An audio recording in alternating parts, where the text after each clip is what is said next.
વિદ્યાર્થી મિત્રો, આજે આપણે ધોરણ 8 ની અંદર વિષય અંગ્રેજીની અંદર અસાઇનમેન્ટનું સોલ્યુશન કરવાના છીએ. આગળની વિડીયોમાં આપણે પ્રશ્ન 2 સુધી સંપૂર્ણ સોલ્યુશન કરી ચૂક્યા છીએ. હવે આજે આપણે પ્રશ્ન નંબર 3 નું સંપૂર્ણ સોલ્યુશન કરવાના છીએ. પ્રશ્ન નંબર 3 એ છે fill in the blanks with have, has, haven't, hasn't દ્વારા આપણે ખાલી જગ્યાઓ છે પૂર્ણ કરવાની છે. તો અહીંયા છે પહેલું છે ફરીદા એન્ડ રાજ, ખાલી જગ્યા મેની કિટ, તેમાં આવશે હેવ. મેની કાઇટ્સ, તેમાં આવશે હેવ. પછી નો આઈ, ખાલી જગ્યા રિટર્ન ધીસ લેટર, તેમાં આવશે હેવન્ટ. ખાલી જગ્યા મનન અ પેન, તેમાં આવશે હેઝ. પછી વી, ખાલી જગ્યા અ હોલિડે ટુડે, તેમાં આવશે હેવ. પછી યસ ગૌરવ, ખાલી જગ્યા રેડ શર્ટ, તેમાં આવશે હેઝ. પછી ખાલી જગ્યા યુ ગોટ અ પેન, તેમાં આવશે હેવ. સાતમું છે ખાલી જગ્યા we got a new teacher, તેમાં આવશે હેવ. પછી છે નો સંજય એન્ડ અજય, ખાલી જગ્યા કમ ટુ સ્કૂલ, તેમાં આવશે હેવન્ટ. પછી વનિતા, ખાલી જગ્યા સંગ અ સોંગ, તેમાં આવશે હેઝ. મિતા એન્ડ, ખાલી જગ્યા કુકડ ફૂડ, તેમાં આવશે હેવ.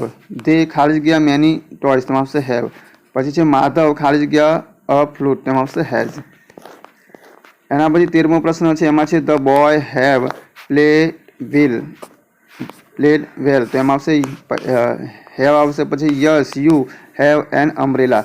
15મું છે miss Bhatt has taught grammar. 16મું છે Shubh has a new bicycle. Has Vraj watered the plants. Has the dog a bone in his mouth? No, it hasn't. No, he hasn't seen Gandhi Ashram. We have 10 tickets for the movie. એના પછી question number 3B છે, એમાં છે join the sentence using and or but. તો અહીંયા છે Sanjay has a bicycle, Ajay has a bicycle. તો આપણે લખ્યું Sanjay and Ajay has a bicycle. બીજું છે Nitin is strong, Ankit is weak, તેમાં આવશે Nitin is strong but Ankit is weak. Mohan is fat, his brother is thin, ત્યાં આવશે Mohan is fat but his brother is thin. Mister Vyas is rich, his નેગબોર is poor, તેમાં આવશે mister Vyas is rich but is neighbour is poor. Raj is a student, Dev is a student, તેમાં આવશે Raj and Dev are students. પછી છે Preeti is eating a mango, Megha is a eating a mango, તેમાં આવશે Preeti and Megha eating a mango. 7મું છે Megha is a doctor, Naresh is a doctor, તેમાં આવશે Mahesh is a doctor and Naresh is a doctor, તેમાં આવશે Mahesh and Naresh are doctors.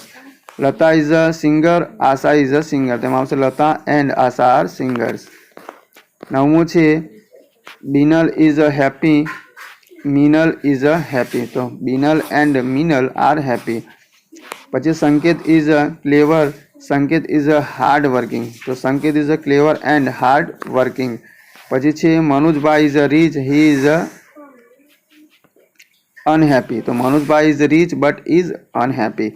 Asha was talking, Disha was quiet, તો Asha was talking but Disha was quit.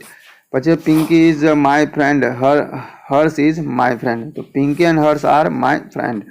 14મું છે Kunal is poor, he is not greedy, તો એમાં છે Kunal is poor but he is not greedy. પછી Ramsingh is a policeman, Manoharsingh is policeman, તો Ramsingh and Manoharsingh are policeman. 16મું છે Kanu is a farmer, Manu is a farmer, તો Kanu and Manu are farmers. પછી 17મું છે Shailesh will come now, he father will come at 9 o'clock, તો અહીંયા આવશે કે Shaili will come now and he faith will come at 9 o'clock. 18મું છે ગોપી failed the test, her father was not angry, Gopi failed the test but her father was not angry. Question 3C છે, એમાં છે study the graphs and answer the question. તો અહીંયા આપણે જે આલેખ આપેલા છે આલેખનું આપણે વાંચન કરવાનું છે અને એના ઉપરથી આપણે જવાબ આપવાના છે. અહીંયા છે this graph show the level of pollution in sum cities of Gujarat study the graph and answer the question. અહીંયા આપણે આ જે ગ્રાફ છે આપેલો છે એનું આપણે સૌથી પહેલાં અવલોકન કરવાનું છે. લેવલ ઓફ પોલ્યુશન આપેલું છે આપણને, અને જે આ સ્તંભ દર્શાવે છે પોલ્યુશન દર્શાવેલું છે. એમાં અહીંયા અહેમદાબાદ છે, અહીંયા સુરત છે, વડોદરા, ભાવનગર અને રાજકોટ આપેલા છે.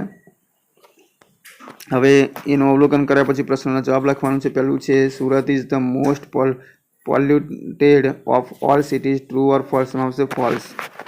એના પછી છે Vadodara is the last polluted city, true or false? માં આવશે ટ્રુ. પછી છે ભાવનગર ઇઝ લેસ પોલ્યુટેડ દેન રાજકોટ, તો એમાં છે કે મોર પોલ્યુટેડ, લેસ પોલ્યુટેડ, તો અહીંયા આવશે લેસ પોલ્યુટેડ આવશે. પછી છે Bhavnagar is less polluted than Surat but more polluted than Vadodara, true or false? માં આવશે ટ્રુ. પછી છે અહેમદાબાદ ઇઝ ધ ખાલી જગ્યામાં આવશે મોસ્ટ પોલ્યુટેડ. એના પછી બીજું છે એમાં પણ એ જ રીતે આપણને ગ્રાફ આપેલું છે, એ ગ્રાફનું આપણે અવલોકન કરવાનું છે અને એના ઉપરથી આપણે પ્રશ્નોના જવાબ લખવાના છે. તેમાં જે ખાલી જગ્યા is the hottest city in ગુજરાતમાં આવશે ભુજ. પછી Rajkot is not so hot as ખાલી જગ્યા તો સુરત. પછી ખાલી જગ્યા ઇઝ હોટર દેન સુરત, તેમાં આવશે ભાવનગર. પછી Surat has the least temperature, true or ફોલ્સમાં આવશે ટ્રુ. એના પછી છે Rajkot is hotter than Ahmedabad, true or false? માં આવશે ટ્રુ. પછી અહીંયા એના પછી ત્રીજો આપણને આલેખ આપેલો છે એનું પણ આપણે અવલોકન કરીએ અને હવે એના ઉપરથી આપણે પ્રશ્નોના જવાબ લખવાના છે. તો who got the highest marks in English? તેમાં આવશે Rekha got the highest marks in English. પછી આશા ગોટ ખાલી જગ્યા માર્ક્સ દેન જલ્પા, તેમાં આવશે મોર. પછી રેખા ઇઝ ધ ખાલી જગ્યા સ્ટુડન્ટ ઇન ઇંગ્લિશ, તેમાં આવશે ક્લેવરેસ્ટ. એના પછી છે રૂપા ગોટ ધ ખાલી જગ્યા marks of all the student, તેમાં આવશે લોએસ્ટ. પછી Jalpa is lever than Neha, true or false? તેમાં આવશે ફોલ્સ. એના પછી ચોથા નંબરનો આલેખ આપણને આપેલું છે. હવે એના ઉપરથી કેટલાક પ્રશ્નોના જવાબ છે. Sheetal is the oldest of all children, true or false? માં આવશે ફોલ્સ. પછી છે આનંદ ઇઝ ખાલી જગ્યા, તેમાં આવશે ઓલ્ડર દેન મેઘા. પછી છે ખાલી જગ્યા is the youngest of all children, તેમાં આવશે રચના. પછી Megha is younger than Rachna, true or false? માં આવશે ફોલ્સ. પછી સુમિત ઇઝ ધ ખાલી જગ્યા ઓફ ઓલ ચિલ્ડ્રન, તેમાં આવશે ઓલ્ડેસ્ટ. તો વિદ્યાર્થી મિત્રો આગળની નવી વિડીયોમાં આપણે નવા પ્રશ્નો સાથે ફરીથી મળીશું.